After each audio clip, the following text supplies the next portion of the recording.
Waliwo ebiwundu ebitawona bulungi, si kubanga tetwagala naye kubanga obulimba obumu busalanga ekiso. Ng'okusonyiwa tekusobola kuggyawo obusale obwo. Kino kye kigambo kya Nnamata n'ekintu emmeeme zombi ezaayiga nti oluusi okwagala n'okusonyiwa si kye kintu kye kimu ng'okuddaabiriza. Nnamata yali amanyi kintu okuva nga bakyali baana bato, nga badduka mu bigere mu nfuufu ku kyalo kyabwe. Baakula wamu era ne bagabana ebyama wansi w'omuti gw'omuyembe. Era nga bakuze Kintu bwe yamusaba okumuwasa kyalinga ekintu eky'obulombolombo. Buli muntu yagamba nti baatondebwa kuba wamu. Okumala emyaka 7 baazimba obulamu bwabwe bombi. Nnamata yazukukanga ng'obudde tebunnakya okutegekera Kintu ekyenkya, era nga bwe yeebaza Mukama olw'omukwano gwabwe. Baakolanga wamu mu dduuka lyabwe ettono, nga babala ssente era nga n'ebirooto byabwe byalinga wamu. Yamwesigira byonna, omutima gwe, ebiseera bye eby'omu maaso n'emmeeme ye yonna. Mwattu Kintu kye kyali ekifo eky'obukuumi bwe, kuba maama we bwe yalwalanga yamugumyanga, bizinesi yaabwe yasooka bwe yagwa era yamugumya, n'amugamba nti okulemererwa kwe kutegeka okuwangula. Yamukkiriza nga bw'okkiriza enjuba okuvaayo, ddala tewaali kubuusabuusa. Lwali olwokubiri mu ttuntu ensi ya Nnamata bwe yasaanawo. Kwolwo yasalawo akomewo mangu eka ng'ava mu katale okugula enva ez'ebinyeebwa. Ennyumba yali nsiriikirivu mu ngeri ey'ekikangabwa. Bwe yasemberera ekisenge kyabwe yawulira eddoboozi ery'okuseka, okuseka okw'abantu ababiri.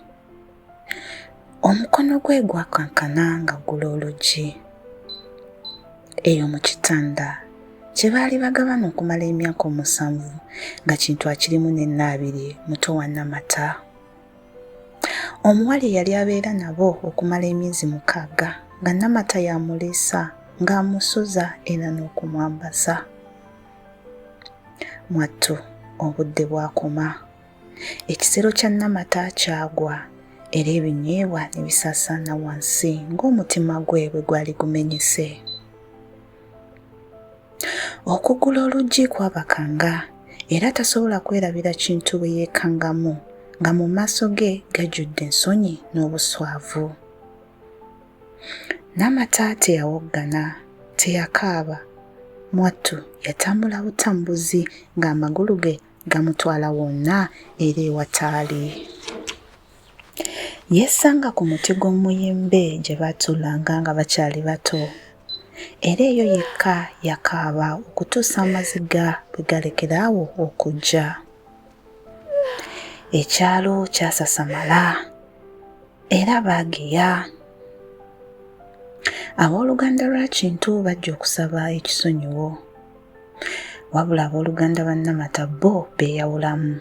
Abamu baagamba nti asaana kuvaayo mu bufumbo, abalala baagamba nti obufumbo bwetaaga kwewaayo.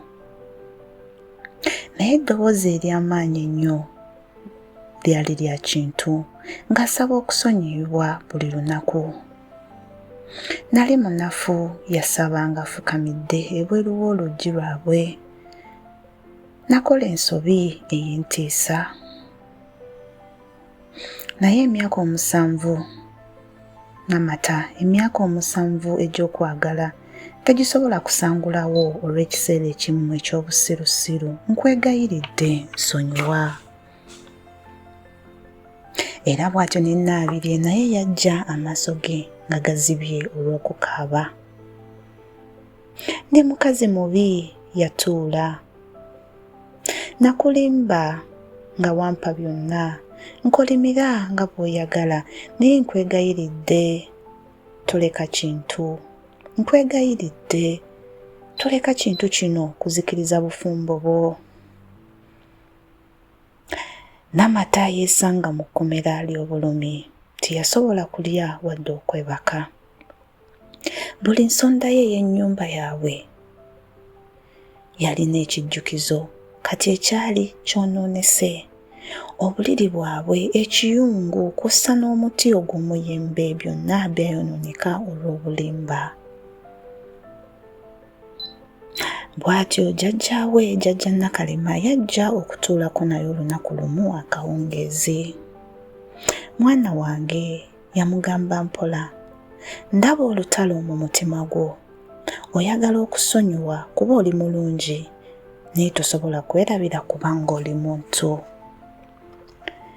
Jjajja, buli muntu aŋŋamba nsaana okumusonyiwa, Namata yayogera mpola.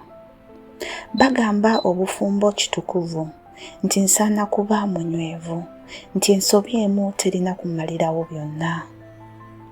Naye bwe ntunuulira mu byonna, sikyalaba baze, ndaba omuntu atamanyiddwa eyazikiriza obwesigwa bwange. Jjajja Nakalema yanyeenya omutwe mpola. Mwana wange, okusonyiwa kiwaggwa emirembe, era ddagala lya mmeeme eyo okulemesa obusungu okufuuka obutwa. Naye okusonyiwa tekitegeeza nti olina okusigalawo. Okusonyiwa tekitegeeza nti okuddawo kisoboka. Ebintu ebimu nga bimenyese tebisobola kuddizibwawo mu mbeera yonna. Emyezi 3 gyayita, Namata yasaba, yasiiba era n'alwana n'okusalawo kwe. Olunaku olumu olwo olwa bbalaza, yalaba essuubi mu maaso ga Kintu lwe yakomawo okutwala ebintu bye. Yayimirira mu maaso n'ayogera ebigambo byali alindiridde okuwulira. Kintu, nkusonyeye. Amaaso ge gamasamasa n'essuubi. Yagolola omukono gwe, amaziga nga gakulukuta mu maaso ge. Weebale Namata, weebale. Tusobola okutandika buto era obupya omukwano gwaffe. Linda, Namata yamusazaamu mu mpola, n'azza omukono gwe emabega. Kusonyiye naye sisobola kusigala. Essuubi mu maaso ga Kintu lyafa. Naye okusonyiwa kitegeeza nti tusobola okutereeza kino. Kitegeeza nti weetegese okugezaako nate. Namata yanyeenya omutwe, amaziga nga gakulukuta mu maaso ge. Okusonyiwa kitegeeza nti nsumuludde obusungu obubadde buli obulamu bwange.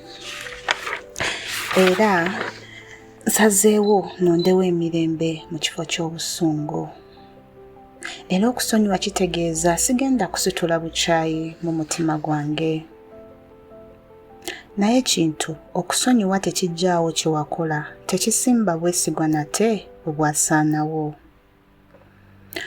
Omanyi kye wantwalako? Yayongera okwogera mu bulumi. Tewalyamu lukwe mubiri gwange gwokka, wabula watwala emirembe gyange gyonna. Buli we nagezangako okwebaka nga ndabanga ggwe alina ennaabirye. Buli lw'oyogera neebuuza oba agamba mazima. Obwo si bufumbo Kintu, eryo kkomera. Nsobola okuzzaawo obwesigwa bwo, Kintu yakakasa mu kweraliikirira. Osobola? Namata yabuuza. Osobola okudda emabega mu budde n'okyusa kye wakola? Osobola okusangula ebifaananyi ebyokeddwa mu mmeeme yange? Osobola okunziriza omukazi gwe nnali nga sinnaggula luggi? Nkusonyiye Kintu, naye sisobola kusigala. Era sisobola kubeera mu bulamu bwange obusigaddeyo mu nsi nga neebuuza ddi lwe kijja okuddamu okubeerawo nate. Kintu yeegayirira, tekijja kuddamu kubeerawo nate, ndayira ku byonna. Namata yakwatamu ebintu bye era n'ayolekera ekibuga n'atandika obulamu obupya. Yafuna omulimu, yakola emikwano emirala era mpola mpola yatandika okuwona. Naye ne mu kuwona kwe yalina ekizibu. Yali yasonyiwa Kintu naye obusobozi bw'okwesiga ddala bwali bwayonooneka. Omusajja omulungi Wasuwa bwe yalaga obwagazi mu ye yessanga ng'azimba bbugwe.